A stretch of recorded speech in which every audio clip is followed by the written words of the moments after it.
Welcome back to ZoomTV. I'm now joined by this week's City Toyota celebrity hitchhiker, James Moffat, V8 supercar driver and son of V8 supercar legend, Alan Moffat. Mate, we might as well talk about the obvious. Your father is one of the most successful drivers. Big shoes to fill.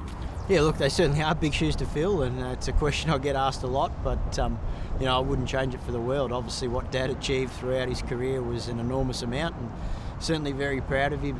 You've kind of got an advantage other people don't have, because I guess your father would constantly be providing you feedback, and his feedback would be well worth taking. Yeah, he certainly does. You know, it's probably funny, when I first said to him when I was about 12 or 13 that I want to go-kart racing, he was pretty keen on me not doing that. So I think if I went to him and said I wanted to be a golfer or a tennis player, he would have been a bit more happy with that. But certainly over the last few years, getting into V8 supercars, he's been a lot more supportive of it. And you know, I've been lucky, obviously, to have him by my side as I've been growing up, but also some great other people who have supported me along the way. Okay, now you're having a great year, and you're one of the inaugural drivers for Nissan, so there's a lot on your shoulders. Yeah, well, I think the speed so far this year has been encouraging. There's been a lot of work in the off-season, but you know, we've just been caught up in some unlucky incidents. The Clipser one, you know, on the last lap, I was innocently involved in a crash between Whincup and Mostert, so that was frustrating because we had a good run going there, and it would have set us up with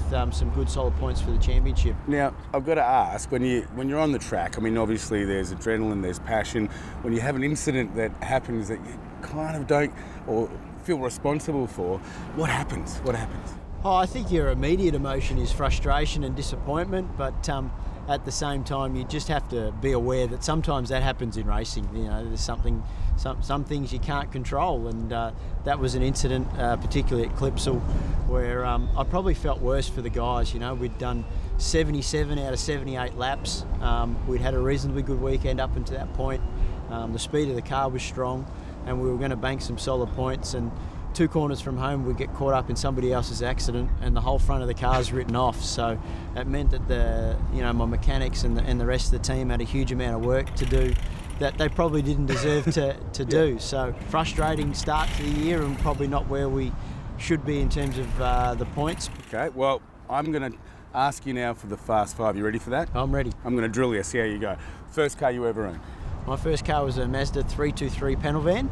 I had it for about 18 months, and I tried my hardest to kill it, but happy to say I didn't. Okay, what is your opinion of the worst car ever made? Worst car ever made?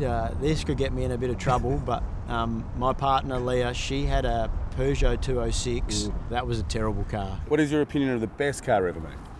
Best car ever made, I think that's probably hard to go past the Nissan GTR at the moment. That is a serious piece of machinery. Okay, and what car do you currently drive? I drive a Nissan Murano. There you go. So it's good to put my push bike in the back, and gets me around, so it's good. Last question, your biggest fear? Biggest fear would probably be not knowing what's going to happen next. There you go. Deep. I like that. That's the first one we've ever got, mate. You've been a gentleman. I'm sure you're going to do really, really well, and I think you're going to be one of the champions in the Nissan, which would be a great thing to achieve. Thank you.